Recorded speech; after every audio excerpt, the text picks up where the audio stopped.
O tema da minha mensagem hoje é um coração fiel e generoso. Olha o que vai dizer, Lucas 21, versículo 1 até o 4. Jesus observava os ricos que colocavam suas contribuições no cofre de ofertas. Viu também uma pobre viúva colocar ali 2 moedas pequenas e disse: em verdade vos digo que esta viúva pobre contribuiu mais do que todos, pois todos aqueles que deram do que lhes sobrava, mas ela, da sua pobreza, deu tudo o que tinha para o seu sustento. Deu tudo o que tinha para o seu sustento. Como eu disse, nós temos na mensagem hoje um coração fiel e generoso, mas esta passagem da viúva pobre aqui é conhecidíssima. Mas você lembra o contexto? No domingo anterior eu tinha falado sobre Jesus Cristo, ele estava denunciando a hipocrisia daqueles escribas e fariseus, daqueles religiosos. E então Jesus já vai fazer um contraste da hipocrisia desses homens com a sinceridade e com a verdade dessa mulher. Ele pega a religião falsa deles, que era uma religião apenas da boca para fora, e então vai mostrar o que é servir a Deus de verdade. E é uma história, de fato, querido, se você tiver o coração bem quebrantado, você vai ver, é comovente, nos toca e nos inspira a ser generosos assim como ela. É tão certo que no Evangelho de Marcos, Jesus Cristo, ele chama os discípulos, Evangelho de Marcos, né, sinótico, fala esse mesmo texto aqui com alguns acréscimos, e vai dizer a Escritura que Marcos, ele chama os discípulos dizendo: venham aqui ver o que esta mulher fez. Tamanho era a alegria do Senhor, e eu tenho certeza que nós temos muitos princípios excelentes para tirar a respeito deste texto aqui. Eu quero passar 3 apenas aqui nessa noite. Põe o primeiro, por favor, ali, Camille.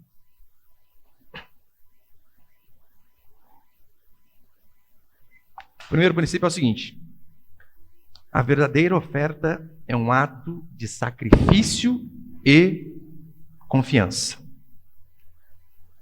Toda fidelidade a Deus, toda generosidade ao Senhor, sempre vai ser um ato de fé. Sim, você precisa crer que você, tirando do bolso, ficando com menos, para servir a Deus, Deus vai abençoar e vai te dar mais. É loucura, mas é um ato de fé. Eu e você precisamos crer nisso aí. E veja, aqui nós vemos falar de uma viúva que ela não estava dando 10% do seu salário. Não era o dízimo que ela estava dando aqui. Os fariseus e os escribas, eles tinham o hábito de dar o dízimo de tudo que eles ganhavam, do endro, da hortelã, do cominho, tudo. Eles tiravam 10% e levavam para Deus. Essa viúva aqui, ela não estava dando 10%. Essa viúva, ela não estava levando à igreja terrenos, assim como em Atos diz a Escritura que as pessoas vendiam as suas posses e levavam aos pés dos apóstolos. Não, ela não está fazendo isso. Essa viúva aqui, ela não estava dando metade de seus bens, assim como Zaqueu fez. Lembra Zaqueu? Diz a Escritura que ele converte, tem um encontro com o Senhor e diz assim: darei metade dos meus bens aos pobres, e se em alguma coisa eu tenho defraudado alguém, vou restituir 4 vezes mais. Essa viúva não estava dando metade de seus bens. Essa viúva, ela estava dando tudo que ela tinha por seu sustento. Absolutamente tudo. Por isso que Jesus disse, né? Venham aqui, discípulos, venham aqui para vocês verem o que essa mulher está fazendo. Os ricos estavam contribuindo, mas essa viúva, diz a Escritura que da sua pobreza, você sabe, a viúva, hoje em dia, não tem tanta falta de amparo. A viúva, hoje em dia, ela tem aposentadoria pelo INSS, às vezes tem filhos. Acho que abaixa só um pouquinho para mim, Miguel, aí fora. Só que antigamente era muito difícil, então ela precisava de fato ou ter filhos ricos, ou ela estava lascada. Literalmente não tinha INSS, não tinha nenhum seguro naquela época ali. Então, vai dizer aqui no versículo 4 que ela dá de tudo que ela tinha. Você reparou que ela não estava dando do que sobrava? No versículo 4 aqui vai ser específico, né? Pois todos aqueles que deram do que lhes sobrava. E convenhamos, irmãos, se a maioria de nós aqui hoje, estou falando de nós, se a maioria de nós aqui fôssemos esperar sobrar para sermos fiéis a Deus, dificilmente seríamos. Quando que pobre tem dinheiro sobrando? Eu lembro uma vez do irmão Robson falando aqui que O carro dele era tão velho, que quando sobrava uns 50 conto, ele sabia e dava um jeito de quebrar para gastar 50. Pode ver, você fica feliz. Vai sobrar, acaba o gás. Se eu e você formos esperar sobrar para sermos fiéis a Deus, generosos, nunca sobra. A genuína oferta, a genuína fidelidade, ela começa literalmente antes que sobre. Começa no aperto. Essa mulher começou dando tudo. Você já viu? Por vezes, talvez você deu essa desculpa assim, olha, quando sobrar, eu prometo que eu vou ser fiel. Prometo. Eu só não sou fiel a Deus com os meus dízimos, com as minhas ofertas, porque não sobra. Ou será que não sobra justamente porque você não tem sido fiel? Você pensou que fosse justamente o contrário? Quando sobrar, eu serei fiel. Pode ser que não sobra justamente por isso. A Bíblia vai contar a história da viúva de Sarepta, onde o profeta Elias é mandado a ela, e aquela viúva, ela está ali, ela e um filho. Mas veja o caso da viúva de Sarepta. Elias, ele chega diante dela e diz assim, pega um pouco d'água para mim. Então, quando ela está indo pegar água, Elias, ele aumenta o pedido. 1 Reis, capítulo 17, versículo 11, olha o que a Escritura vai dizer. Quando ela saiu para buscar, Elias falou, né, pega água para mim. Quando ela saiu para buscá-la, ele chamou e lhe disse, traze-me também um pedaço de pão. Ela, porém, respondeu, tão certo como vive o Senhor teu Deus, não tenho pão nenhum, mas apenas um punhado de farinha na vasilha e um pouco de azeite na botija. Estou apanhando 2 gravetos para ir prepará-lo. Nós comeremos e depois morreremos. Uma situação de extrema miséria. Ela não tinha absolutamente nada. E veja, ela só tinha um pouquinho de farinha para fazer um bolinho ali, comer com o filho e morrer, é o que ela disse. Não tinha mais. E o que o profeta disse? Não, vai fazer para vocês? Não, primeiro para mim. Você sabe, né? O profeta é o representante de Deus. Parece duro isso que ele está falando, não parece? Como aí? A mulher está passando necessidade, não tem nada. E Deus diz assim, primeiro para mim. Parece duro. Mas o fato dessa mulher ter obedecido e ser sacrificado foi o que de fato fez com que ela visse o milagre de Deus sobre a vida dela. Obediência e sacrifício. E olha a consequência, né? O texto ele continua dizendo o seguinte, 1 Reis capítulo 17, versículo 14. Pois assim diz o Senhor, Deus de Israel, a farinha da vasilha não acabará, e o azeite da botija não faltará, até o dia em que o Senhor fizer chover sobre a terra.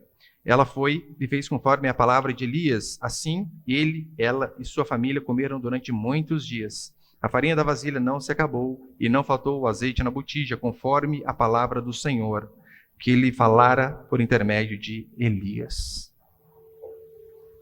Mas tem que baixar um pouquinho o agudo, Miguel. Eles vão dando jeito, ele olha para cá. Tenta baixar um pouquinho só o agudo desse aqui. Veja o que acontece. Aquela mulher, ela vai dar tudo que ela tem. Ela ia morrer, mas ainda assim o profeta disse, primeiro para mim. Ela poderia dizer, onde já se viu Deus um negócio desse? Deus não ia querer. Que a gente se sacrifique desta forma? Não, é impossível. Ela não questiona, ela simplesmente obedece, e por conta da sua obediência, do seu sacrifício, diz a Escritura que ela viu um milagre em sua vida. Estava tendo uma seca terrível naquela época. E ainda assim diz a Escritura que por conta de sua obediência, por conta dela ter sido colocada à prova e ter dado a resposta correta, a bênção do Senhor vem sobre a vida dela. E por vezes nós somos testados assim também. Será? Será que às vezes aquela hora de aperto você pensou, não, agora não dá para ser fiel? Será que este não era justamente o teste ao qual Deus estava fazendo comigo, com você? Será que não? Eu acho que o Tiago já contou essa história aqui dele, mas eu estava essa semana na casa dele, a gente estava lembrando disso, né?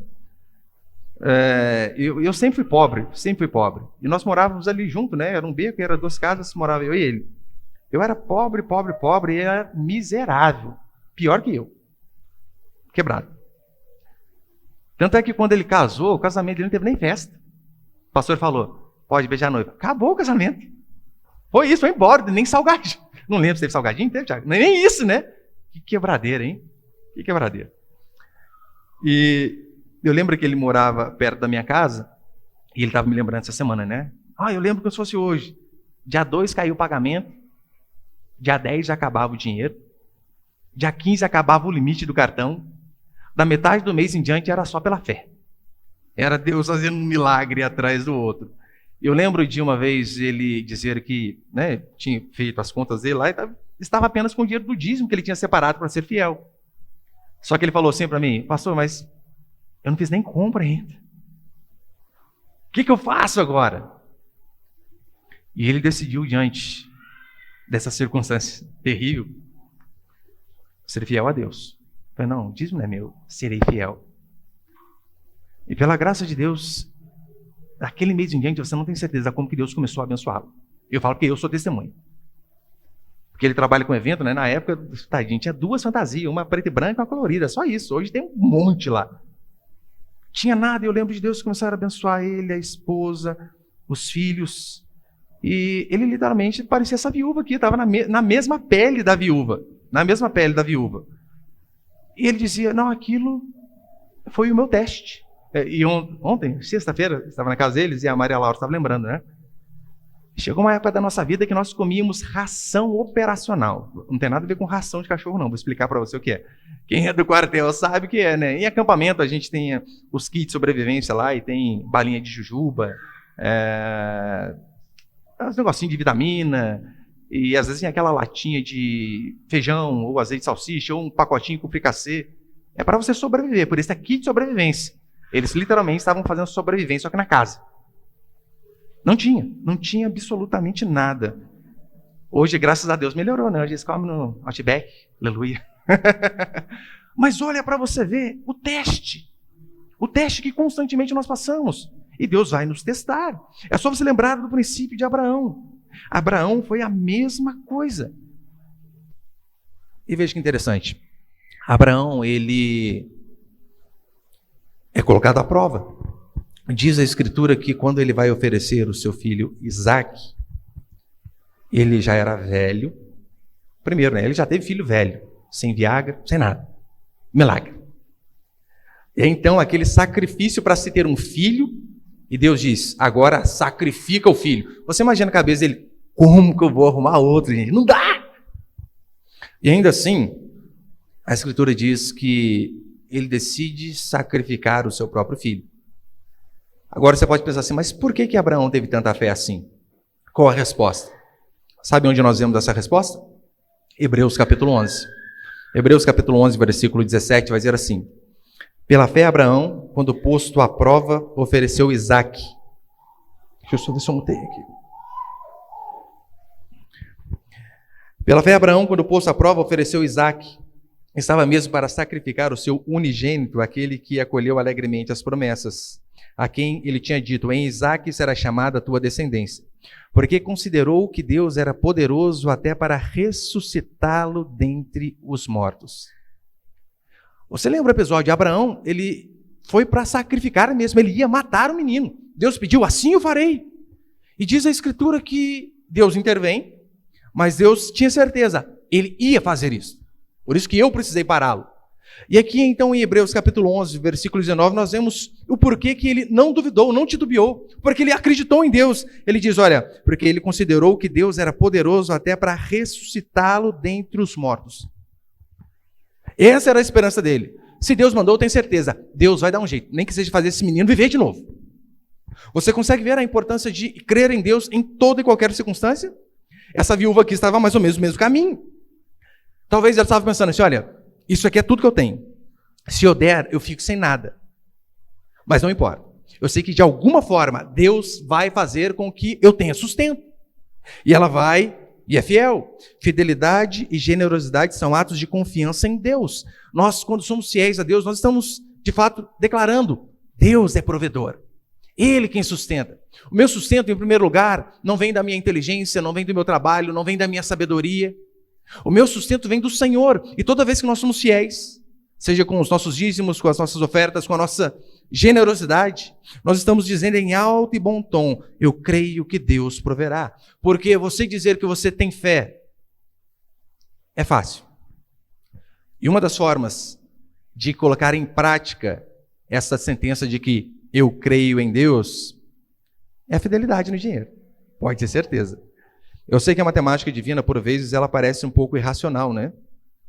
Calma aí, eu vou tirar, vou ficar com menos e eu vou ter mais? Não tem lógica. Como assim? Não consigo entender. É com Deus, por vezes, a subtração é positiva. Com Deus é assim. Quando sou fraco, é que sou forte. Então, quando eu perco, na verdade, eu estou ganhando. Portanto, meu irmão, seja fiel a Deus, você precisa ser. E acreditar que Deus vai prover. Olha, eu já ouvi tantos irmãos aqui dizendo, olha, é impressionante como que aos 45 do segundo tempo, Deus veio e proveu. Os irmãos dizem para mim que às vezes, né? Falei, pastor, é notório ver Deus na vida de vocês, porque o senhor ganha tão pouco, mora numa casa tão humilde, 4 filhos, como assim o senhor sobrevive com esse salário? E hoje eu estava lá em casa, acho que minha esposa ia trocar meu bebezinho, né? Foi pegar a fralda, e eu lembrei, essa próxima semana agora, o menino faz 7 meses. Eu não comprei um pacote de fralda até agora, desde o chá de bebê. E o que tem lá, acho que dá até uns 9, eu acho, tem mais ainda. Nós temos que ser fiéis e acreditar que Deus vai prover. Segundo, põe ele, por favor. Segundo princípio, Jesus não se impressiona com quantidade. Olha o que vai dizer o versículo 2 e 3. Viu também uma pobre viúva colocar ali 2 moedas pequenas e disse, em verdade vos digo que essa viúva pobre contribuiu mais do que todos. Aqui está dizendo que Jesus ele despreza a oferta dos ricos? De forma nenhuma. Claro que não. Mas ele também não fica impressionado com quantia. Nossa, esse aqui deu mais, vou tratá-lo melhor. Não. Ele não estava impressionado com aquelas coisas. Jesus ele destacou essas 2 moedas aqui depositadas pela viúva porque, de fato, era uma mixaria. Literalmente era uma mixaria, né? Ali no original, essas 2 moedas, o grego diz, né, 2 leptas, que essas 2 moedas eram equivalentes a 1/16 de denário. O denário é o dinheiro equivalente a um dia de um trabalhador comum. O dia de um servente de pedreiro hoje é basicamente R$60. A oferta dessa viúva, as 2 moedas, era 1/16 desses R$60. Quase nada. Cada moeda valia R$1,87. Juntando todo o dinheiro dela, R$3,75. Pastor, é pouco? É tudo que ela tinha. Exatamente tudo. A grande questão não é o quanto eu e você damos. A grande questão é quanto eu e você retemos. Quanto nós preferimos ficar para nós. Jesus ele qualifica o sacrifício como grande ou pequeno, não de acordo com a quantidade que entra, mas de acordo com aquilo que nós preferimos ficar para nós ao invés de dar para Deus. Aqui ele faz a diferença entre pequenas ofertas e grandes ofertas. É tão certo que J.C. Ryle, ele vai dizer assim, Jesus não leva em conta o total das ofertas que os homens dão. Ele considera o grau de renúncia pessoal que está envolvido na contribuição ofertada. É o quanto a gente se desprende, literalmente. Para Jesus, quem dá mais não é o melhor. Porque Jesus não é leiloeiro. Quem dá mais? Quem dá mais? Não. Para ele não. Eu estou dizendo aqui, como eu falei, né, que Deus faz pouco caso de grandes ofertas? Óbvio que não. Mas a grande preocupação de Jesus comigo e com você é se nós temos sido fiéis, independente se é com grandes quantias ou se é com pouca quantia. Porque ser fiel no pouco é até mais fácil. Agora, se você não consegue ser fiel com um salário mínimo de salário, de pagamento, você acha que você vai ser fiel quando você estiver ganhando 5, 10, 20 mil por mês? Dificilmente. Dificilmente. Na administração da igreja, é claro que a quantia é importante. E eu digo na administração do templo aqui, ao qual Jesus Cristo estava, e de qualquer igreja, da nossa também, por exemplo. Claro que a quantia é importante. Nós precisamos de quantia para cumprir ali os nossos compromissos, para não ficarmos devendo nada para ninguém. E pela graça de Deus, os irmãos mais antigos sabem, nunca atrasamos um dia sequer de aluguel. O outro ponto ao qual nós estávamos antes desse daqui, já teve vezes de pagarmos o aluguel com 25 dias de antecedência. Da mulher dizer, não, mas já espera, senão eu vou gastar, vou ficar sem no outro mês. O problema é da senhora, entrou, está pago. Fidelidade, fidelidade. Porque, assim como você, empresas, igrejas, temos gastos mensais, então precisamos de quantia para cumprir ali, né, os nossos compromissos. Se para as coisas naturais a quantidade importa, para Deus, o mais importante do que o quanto você dá é o quanto você tem sido fiel. Por isso que ele não faz diferenciação de uma pessoa que vem dar 5 mil de dízimo para outra que dá, por exemplo, igual meu filho, R$13. É isso que ele ganha, mês inteiro trabalhando, 130. Qual que é a diferença dele para quem dá um dízimo de 3 mil? Nenhuma. Para a igreja a quantia faz diferença. Mas para Deus, ambos têm sido fiéis. E ambos terão esse galardão por conta da fidelidade. Jesus, ele disse que ela deu mais porque ela deu tudo que ela tinha. Ela não reteve nada para si. O que ela disse é: o que eu tenho é de Deus. E ela creu na provisão, no provedor, antes mesmo da provisão que ela tinha. Ela sabia: ó, eu tenho, isso aqui é tudo que eu tenho. Mas antes disso aqui, eu tenho um Deus provedor. E ainda que eu dê isso, eu tenho a certeza plena, para ser redundante, de que ele vai, de fato, suprir aquilo que eu preciso. David Mieill, um outro cristão também, ele diz assim, de forma acertada: a doação da viúva ao templo demonstra a economia na qual o reino de Jesus irá operar. O pobre, em vez do rico, será honrado. O impotente governará o poderoso. As mulheres fiéis envergonharão os homens gananciosos. Os marginalizados suplantarão a elite religiosa. E as viúvas esquecidas terão primeiro lugar. De fato, é isso que nós vemos. E para encerrar, põe aí, por favor, terceiro e último princípio. Jesus observa todas as coisas. Literalmente todas. Jesus, ele sonda os nossos corações? Sim, é o que diz a Escritura. Ele está no alto sublime trono. E ele observa todas as coisas. Jesus, ele sonda os nossos corações. Jesus sonda as nossas motivações.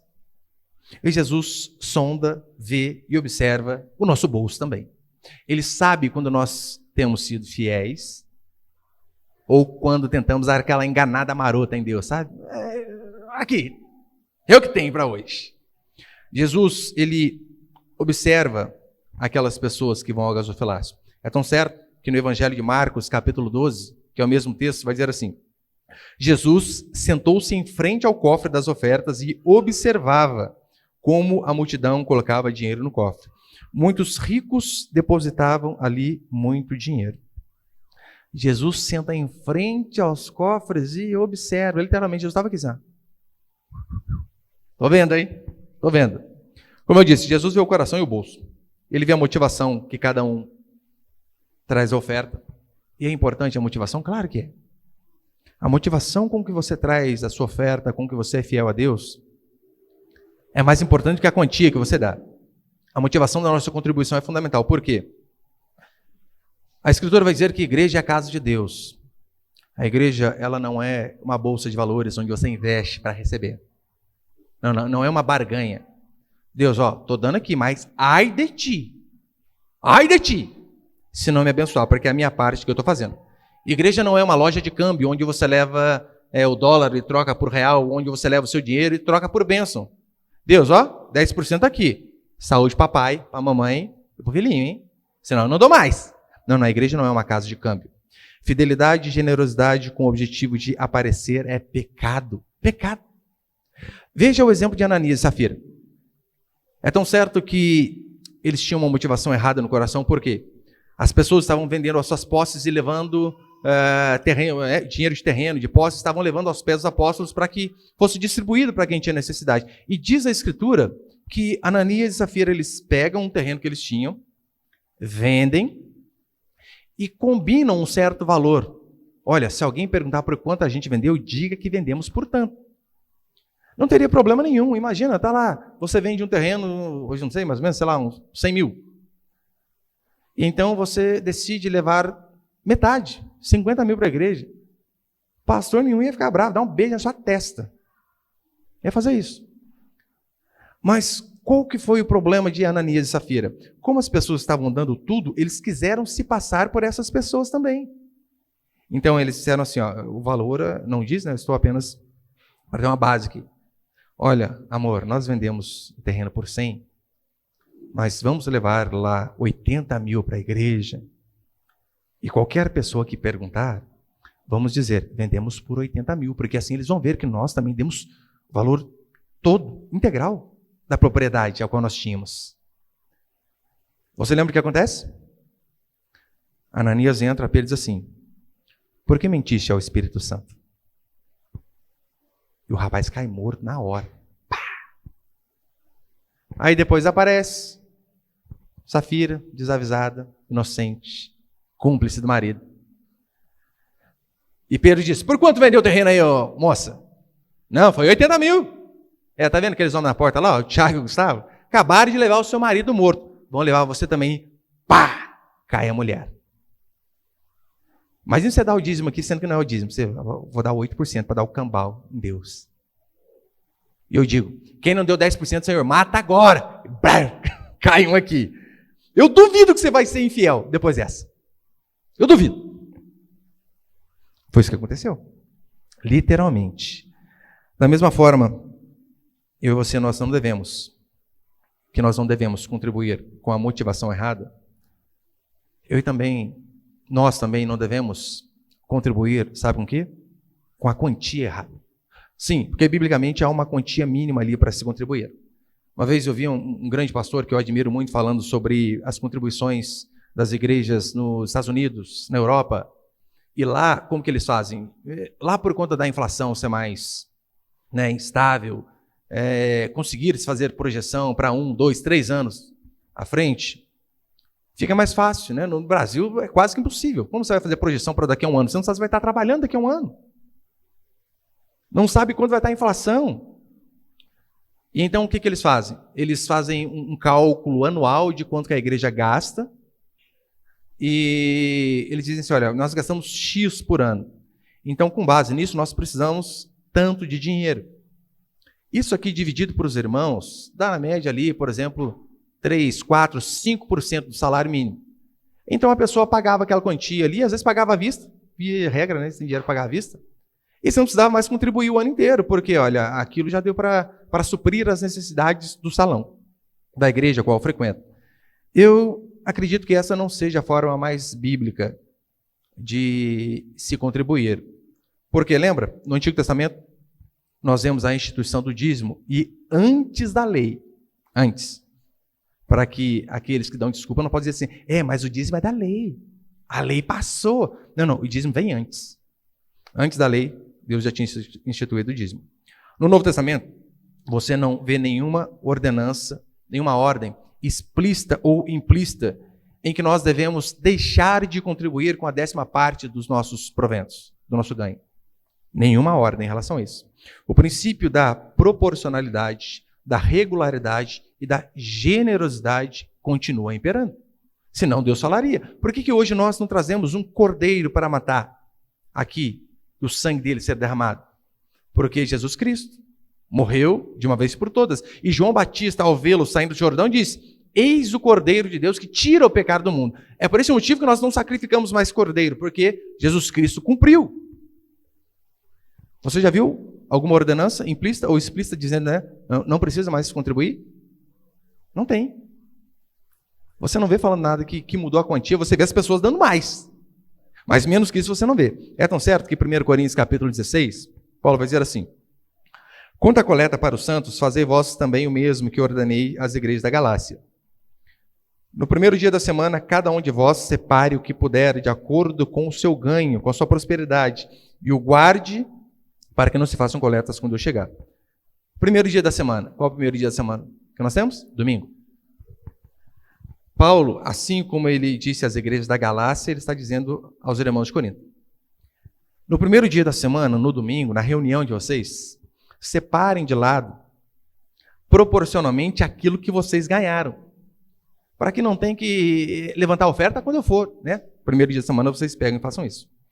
Em Mateus capítulo 23, nós vemos que Jesus ali, ele demonstra que na Escritura há um padrão mínimo de contribuição. Padrão mínimo. Mateus capítulo 23, versículo 23, assim: ai de vós, escribas e fariseus hipócritas, porque dais o dízimo da hortelã, do endro e do cominho, omitis o que há de mais importante na lei: a justiça, a misericórdia e a fidelidade. Devíeis fazer essas coisas sem omitir aquelas. Aqui Jesus está xingando aqueles homens religiosos, está dizendo assim, olha, ai de vós, porque vocês dão o dízimo de tudo. Da hortelã, do endo, do cominho. A plantinha pequenininha que você pegou no caixotinho que você plantou, eles vinham, partiam 10 pedacinhos, e levavam para o templo. Ele disse assim, olha, mas vocês estão dando o dízimo disso, mas vocês estão esquecendo o principal, a justiça, a misericórdia e a fidelidade. E o que ele diz? A justiça, a misericórdia e a fidelidade é mais importante, não precisa de dízimo. É isso? Aqui é apenas uma interpretação gramatical. Devias fazer estas coisas, pronome demonstrativo, que está mais próximo. Quais coisas? Você fazer a justiça, a misericórdia e a fidelidade, sem omitir aquelas. Quais aquelas? Aquilo que está mais longe. O dízimo, do endo, hortelã, do cominho. Em nenhum momento nós vemos a Escritura dizendo que, olha, não precisa mais ser fiel com 10%. Além do mais, você lembra que Jesus diz assim, se a nossa justiça não exceder a dos fariseus. Ele diz que a nossa justiça deve exceder, ir além desses homens. Esses homens aqui eram extremamente meticulosos com 10% de tudo que eles ganhavam. E Jesus Cristo vem e diz que nós devemos excedê-los. Agora, se o mandamento de exceder você não consegue fazer, faça pelo menos o mínimo e se iguale a um fariseu. Seja fiel com 10%. É o mínimo que se espera. É o mínimo que o Senhor requer de nossa fidelidade. E detalhe, não adianta você tentar enganar Deus, porque lembra aqui que diz a Escritura? Jesus estava sentado ali e observando. Estava vendo. Ele vê grandes quantias, mas ele consegue ver, né? 2 moedinhas entrou e essas 2 moedinhas aqui era tudo. Por que eu digo que é importante você não tentar enganar a Deus? Olha para você ver. Eu era da igreja de Guará nessa época, e por vezes eu contava o dízimo ali com algum irmão, com um pastor, e a gente contava, como a gente faz aqui, a gente mantém o princípio, né? 2 pessoas contando, via de regra, não sou eu falo para os irmãos, não, eu não quero contar não, conta vocês. Conta, marca o nome da pessoa, porque depois a gente manda para o tesoureiro, ele faz a planilha. 2 pessoas, assina, né? Vê tudo certinho ali, sem rasura, sem nada. Às vezes eu vejo rasurar, afinal, não pode fazer de novo, vocês vão ficar bravos, né? Ah, pastor, mas só um risquinho que não, tem que fazer de novo, porque isso aqui é documento, tem assinatura, é documento. Então eu lembro que eu estava no quartel e tinha um outro irmão lá da igreja também, que também estava, da mesma graduação que eu. A diferença é que eu era da aeronáutica e ele do exército. E o meu dízimo dá quase o dobro do dele. Eu olhei uma vez o pastor me questionando assim, aeronáutica ganha mais que o exército? Eu falei, devia, mas não ganha. Não, o soldo é tabelado. Pode perguntar para os irmãos aqui. Olha, 2 segundos sargentos, Tiago e Gustavo. No exército aeronáutico, o soldo é o mesmo. É o mesmo. Só que o irmão, o dízimo dele era metade do meu. O que ele estava fazendo? Estava tentando dar o cambal em Deus. Era só isso. Estava dando um de Ananias. Não, vou dar isso aqui, daí vê o meu nome ali, vai pensar que eu sou fiel. E não estava sendo. Não estava sendo. Eu lembro uma vez de ouvir de um pastor da cidade próxima aqui da gente, e é complicado, né? Quando o salário do pastor é o salário maior da igreja. E esse pastor, ele era empresário, ele ganhava muito, muito. E então, o dízimo que ele dava na igreja era coisa absurda. Absurda. Eu não vou falar para você ficar chocado, mas era muito dinheiro, o dízimo dele. Só que daí então, descobriram que o dízimo que ele dava estava longe de ser 10% que ele ganhava. Longe. E era uma nota. Era uma nota. Longe. Longe. O rapaz ganhava na casa de 1 milhão. Tá ruim? Só que o dízimo dele, por mais que era algo absurdo, estava muito aquém dos 10%. Ele estava fazendo o mesmo princípio de Ananias. Estava tentando dar um cambal em Deus. Quem que vai reclamar? Convenhamos, imagina, você dá 50 mil de dízimo aqui, você acha que eu vou estar preocupado? Glória a Deus. Você acha que o pastor fica preocupado? Fulano, é 10% mesmo? Sei não, hein? 50 pau! Mas aquele homem estava sendo infiel para com o Senhor. E ser infiel para com Deus é arrumar problema para si mesmo. Ananias e Safira morreram por tentar manipular o valor daquilo que eles deram. Eu e você não podemos ir para o mesmo caminho. E aqueles que dizem, né, olha, já estou encerrando, nós não estamos mais na era da lei, estamos na era da graça. O padrão do Novo Testamento é muito maior que 10%. Se você for seguir o padrão do Novo Testamento, você precisa dar muito mais. Como eu disse, 10% é o valor mínimo que nós temos. Que os fariseus faziam, que Jesus assim, a justiça de vocês tem que exceder desses homens aqui. Se eles dão 10%, vocês têm que dar mais. Pelo menos 11. 11 excede. Na pior das hipóteses, faça o mesmo. Seja um fariseu.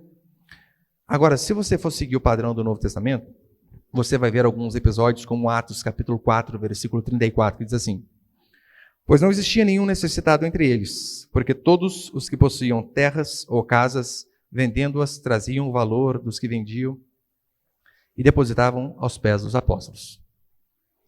O que eu me lembro é que na igreja, acho que ninguém nunca deu terreno. Nunca. Ali eles davam. Um terreno é mais que 10% que você ganha, não é? Você quer seguir o padrão do Novo Testamento ou você quer seguir a lei? 2 Coríntios capítulo 8, versículo 1 até o 4. Irmãos, quero que saibamos como a graça de Deus foi concedida às igrejas da Macedônia, pois a intensidade da alegria e a extrema pobreza deles transbordaram em riqueza de generosidade. E isso em dura prova de tribulação, porque posso dar testemunho de que deram de livre vontade na medida dos seus bens e até mesmo acima disso, pedindo-nos com muita insistência o privilégio de participar da assistência em favor dos santos.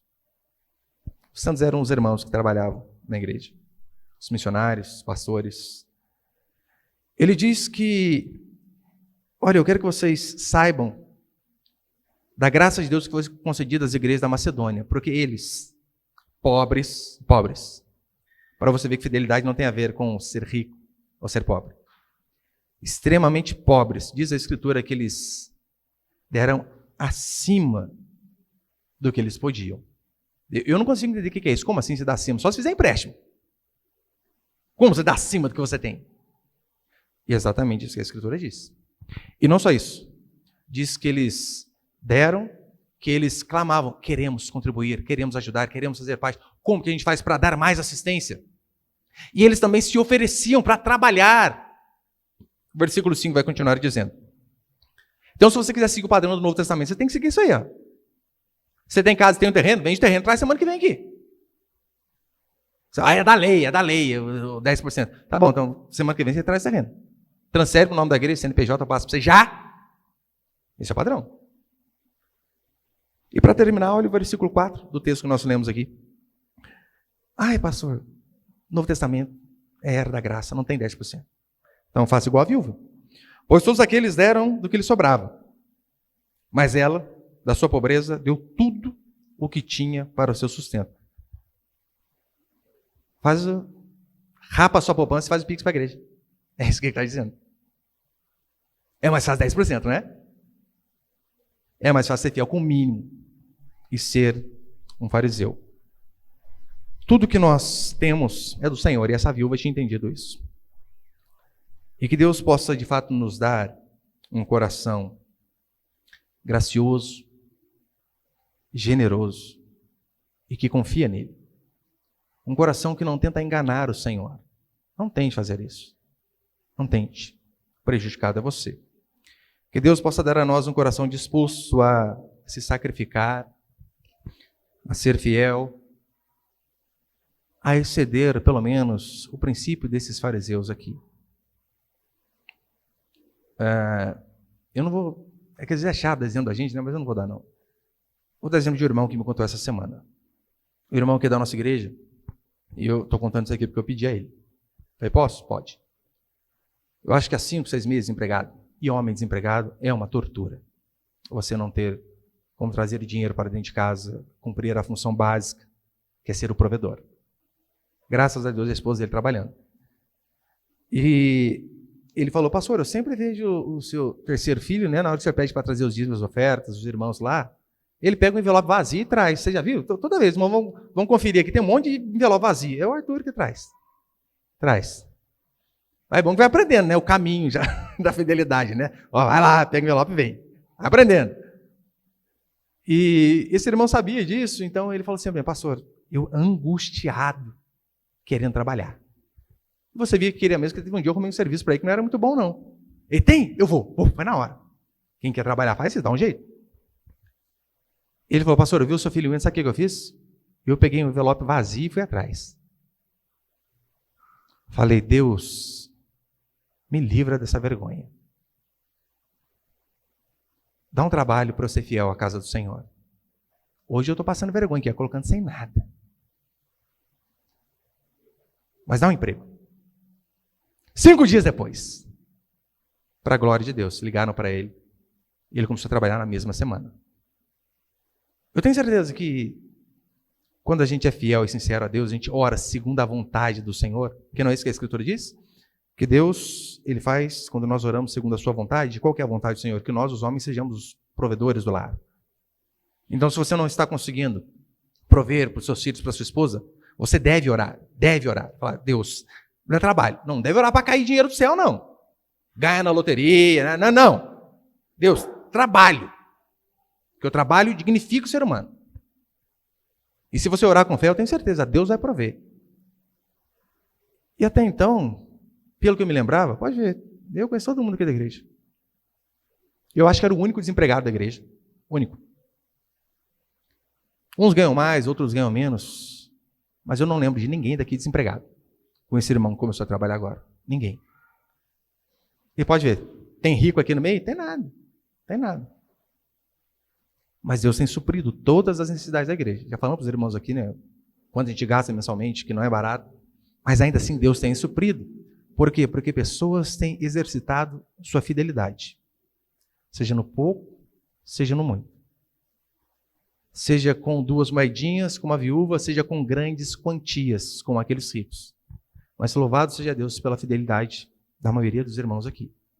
E se você não tem sido fiel, meu querido irmão e irmã, eu desafio você. Seja fiel. Pode ver, eu se eu fosse escolher esse texto aqui para pregar, nossa, eu acho que eu nunca ia escolher. Que vergonha, né? Parece pedir dinheiro. Não escolher. Jamais. Mas o bom de pregar de forma positiva é isso, né? Você não foge de texto nenhum e chega ali, você tem que pregar.